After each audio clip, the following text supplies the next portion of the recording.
Bonjour à tous, j'espère que vous allez bien. J'ai l'immense plaisir de vous retrouver pour une nouvelle vidéo, donc en 2013, après une très longue période d'absence dont je vous ai un petit peu parlé sur Facebook. Je suis de retour, j'espère que la luminosité sera assez, enfin pas trop pourrie, parce qu'il y avait un grand soleil et je me suis dit cool, je vais faire une vidéo, et puis évidemment le soleil est parti donc on ne voit plus rien. Donc je m'en excuse par avance.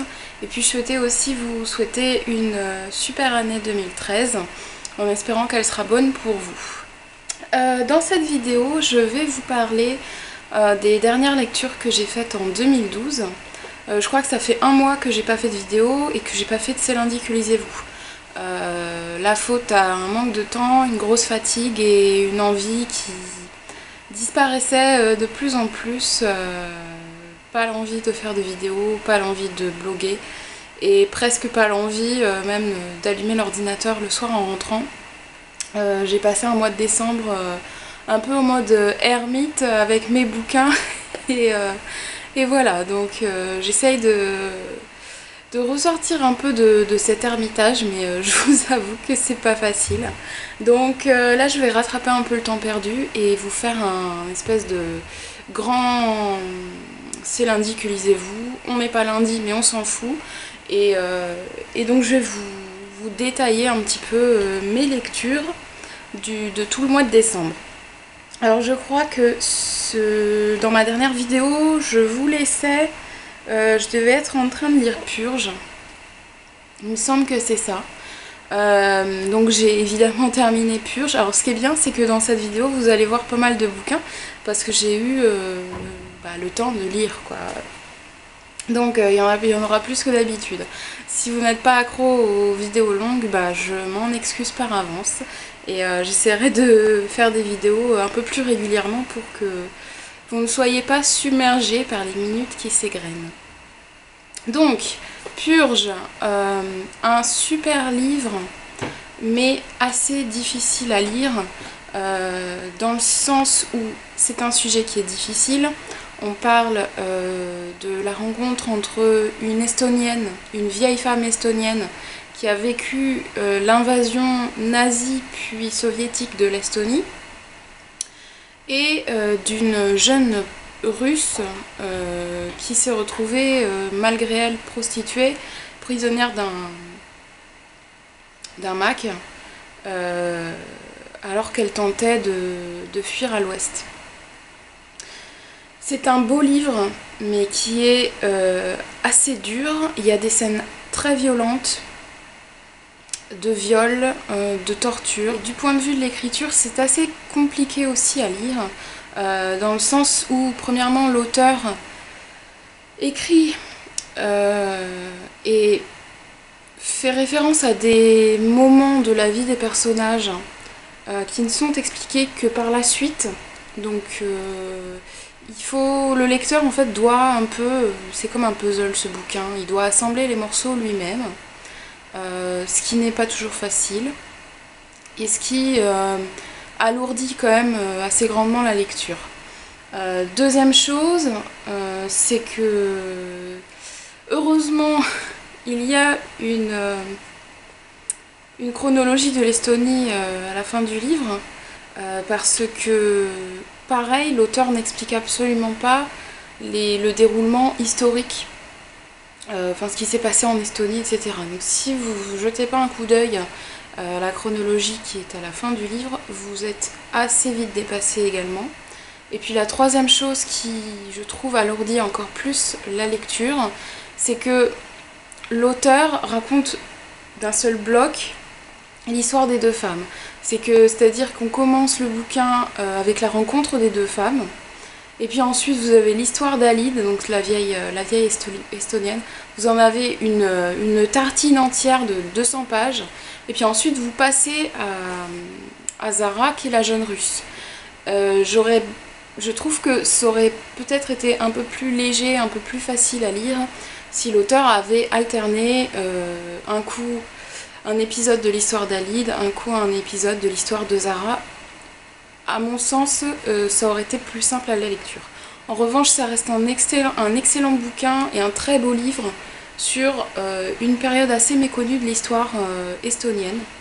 D'ailleurs, l'Estonie, c'est un pays qu'on connaît assez mal finalement. Et c'est très instructif, il n'y a pas vraiment de parti pris, enfin, c'est très cru. Je pense que c'est un livre à lire. Voilà. Ensuite, alors je me souviens plus si j'ai lu avant ou après, mais peu importe.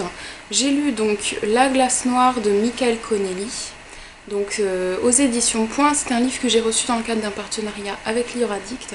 Alors je suis super contente parce qu'il y a de ça plusieurs mois, j'avais lu La blonde en béton de Michael Connelly, qui doit être derrière moi, ouais, qui est là. Et donc La blonde en béton mettait en scène l'enquêteur Harry Bosch. Et donc que j'avais adoré, soit dit en passant.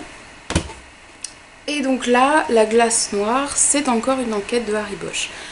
Pour ceux qui connaissent Michael Connelly, il y a au moins une quinzaine de romans qui mettent en scène cet inspecteur. Et donc La glace noire, dans la saga entre guillemets Harry Bosch, est l'épisode qui vient juste avant La blonde en béton. Il en reste encore un avant, donc là c'était très très marrant parce que j'ai appris des choses sur Harry Bosch qui précédaient en fait les aspects du personnage que je connaissais déjà après avoir lu La blonde en béton, et du coup c'était très très excitant. La glace noire, c'est une enquête sur les milieux en fait de la drogue mexicaine. J'ai été bluffée en fait par le fait, je trouve que c'est plus flagrant dans celui-ci que dans La glace noire.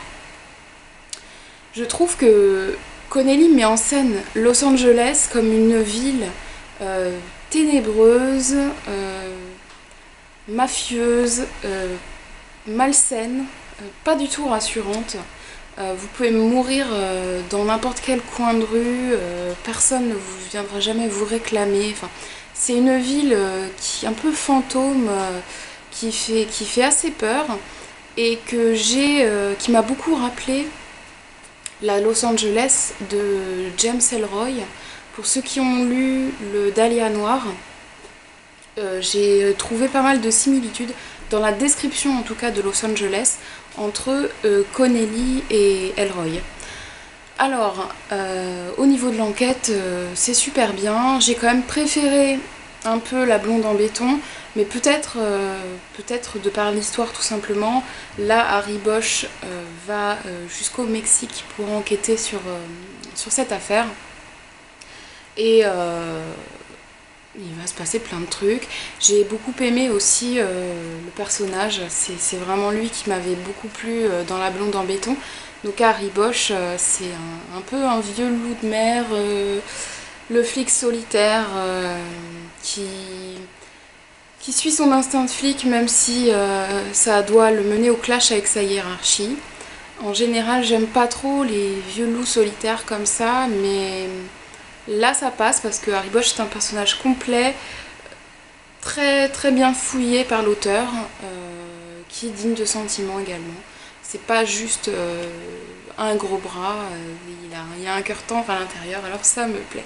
Voilà, si vous voulez, ma chronique de toute façon est en ligne sur mon blog, donc je vous y renvoie.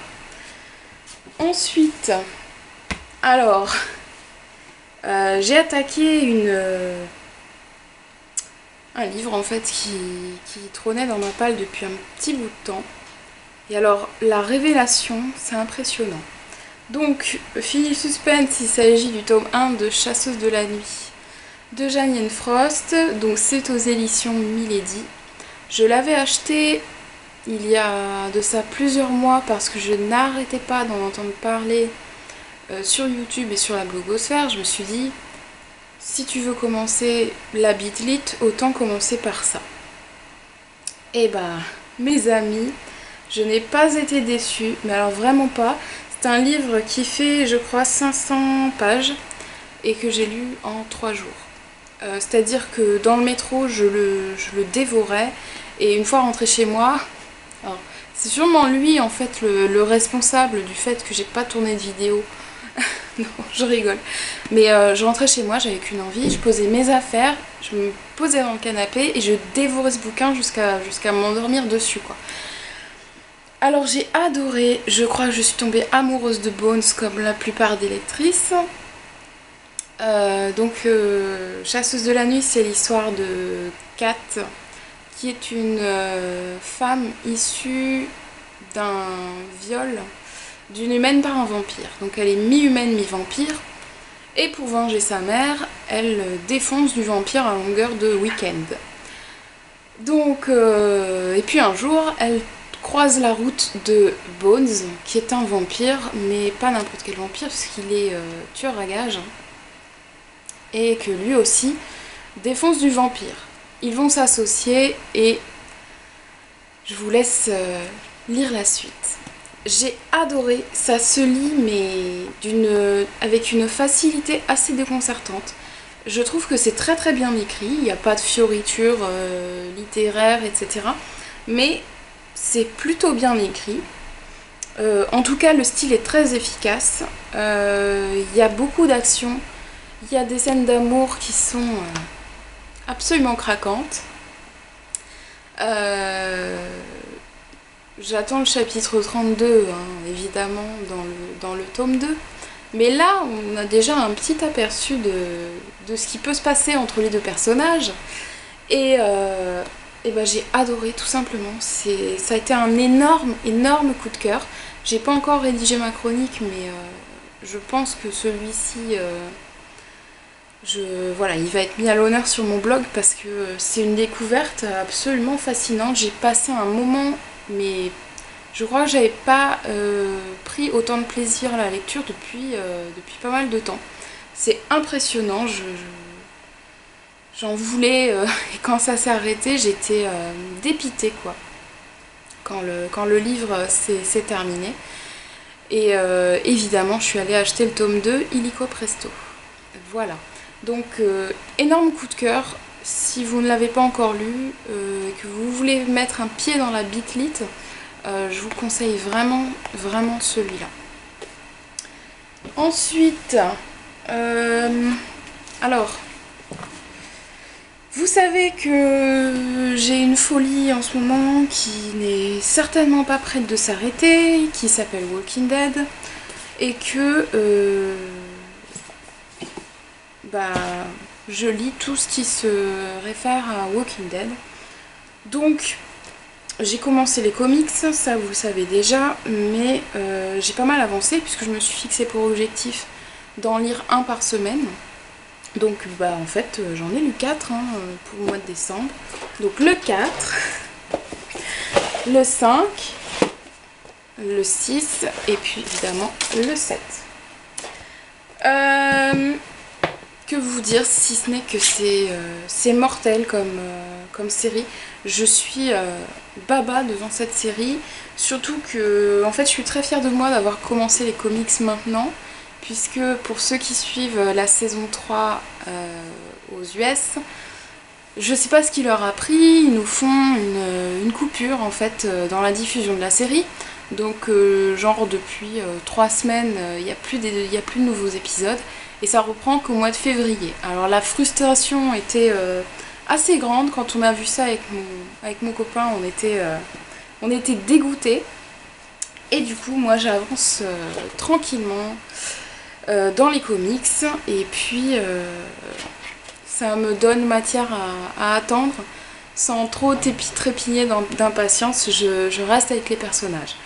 Et puis je pourrais comparer. Alors ce qui est génial, je trouve, c'est que Walking Dead en comics et dans la série, vous avez une histoire qui existe sur les mêmes bases, avec grosso modo les mêmes personnages, mais le déroulement des événements et parfois certains événements dévient totalement.